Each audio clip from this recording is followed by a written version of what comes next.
Alright, so welcome back to the new and improved operation going on here. We are going to tackle the ECU installation, and to do that, you need to remember a handful of things. 1, read the instructions. 2, read the instructions again. So, I haven't read the instructions yet, so I guess we're just going to figure out where to go step by step. And first step I'm going to take is trying to figure out where I'm going to mount the ECU. So let's head to the car and see what we can find out.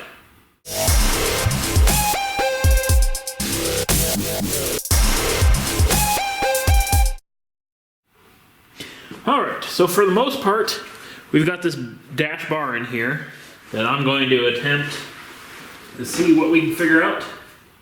Because we need to put our fuse panel somewhere.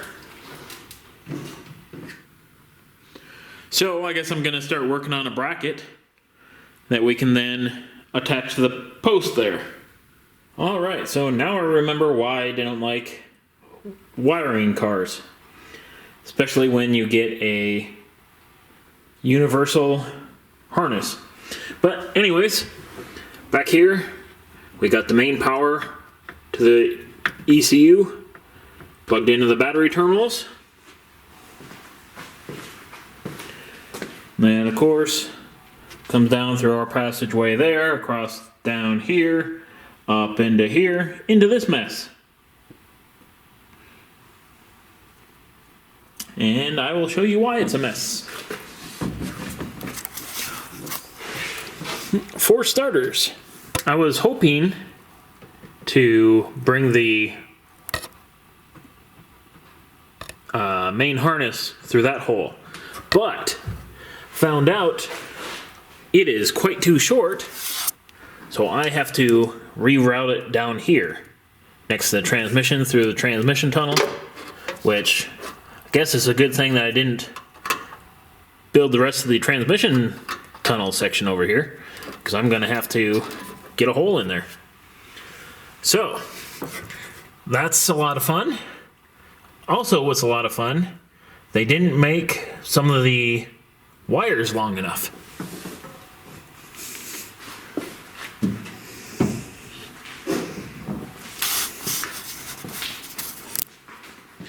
It's like up here, we got all the wiring for the IAC and TPS. Still gotta find a home for that.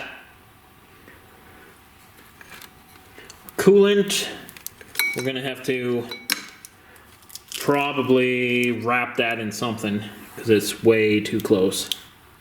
But the crank sensor, it is probably like 6 inches too short.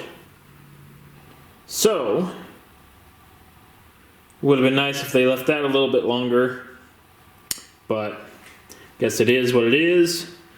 And then you come really close and tight on these grounding straps, little ground wires. They're very close to not making where they belong, but anyways, I tried to tuck away all the harness as well as I could, so it didn't look too terrible. Still have to get a map sensor. And then of course, put that guy on.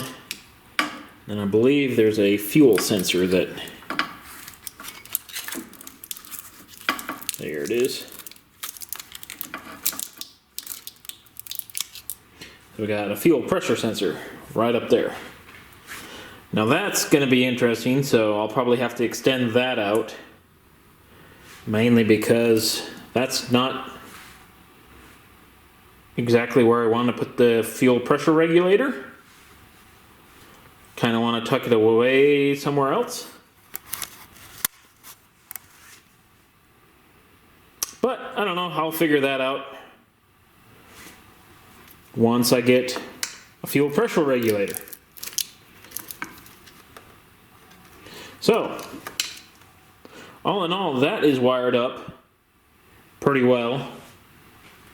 It's like it wasn't really much to show on camera because there was a lot of swearing, but it is what it is. And then we got the big wire running for the starter, but as luck would have it, the expensive little terminal for the starter ended up being not the right size. So, yay. Gotta order another one.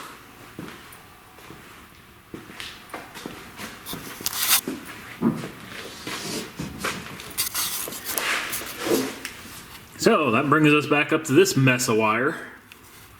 Like we're starting to straighten it up a little bit. Getting everything zip tied and strapped in. All these wires from the fuse panel, that's attached. This guy is attached, but I still want to get one of these clamps to put around this last leg here to hold that. O2 sensor stuff up here. And then we got the green wire that you see running around. You probably even see that it says fuel pump. So that's nice. And then we have the red power there that comes off this harness. That's to run only the injectors and the fuel pump. So that's kind of different. And then there's a red striped wire. I believe it's this one. That's a switched on. So we put that on the switch on fuse block. And then there's a blue wire that goes over there for the tach signal. And that's probably pretty much it. I mean, there isn't too many things you can do wrong with installing this harness. It's kind of almost foolproof. Like they label everything, so there shouldn't be a excuse.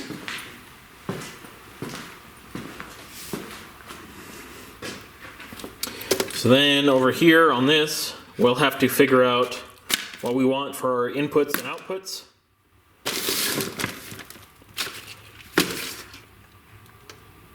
So yeah,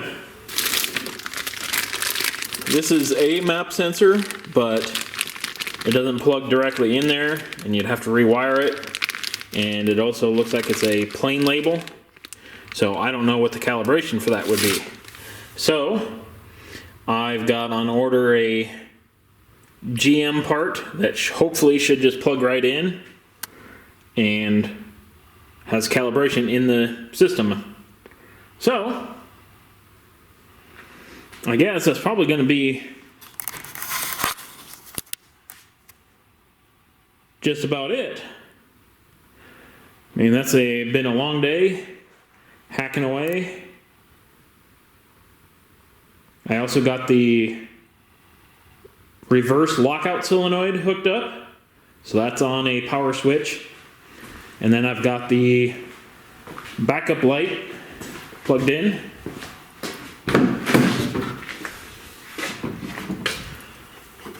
So that should be there, and that's the reverse solenoid. And I hooked that up to this far switch. So yeah, not too bad. Alright, so before I call her quits for today, I think I just want to hotwire this thing and fire up the handheld. Now it should just be a matter of hitting power to the ignition section.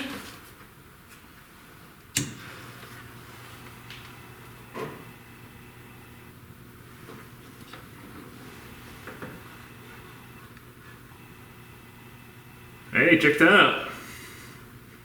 So that works. Can't find the ECU right now because it's not powered, but that is officially working.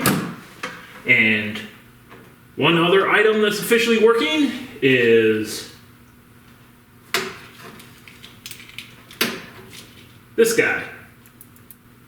That should be, haha!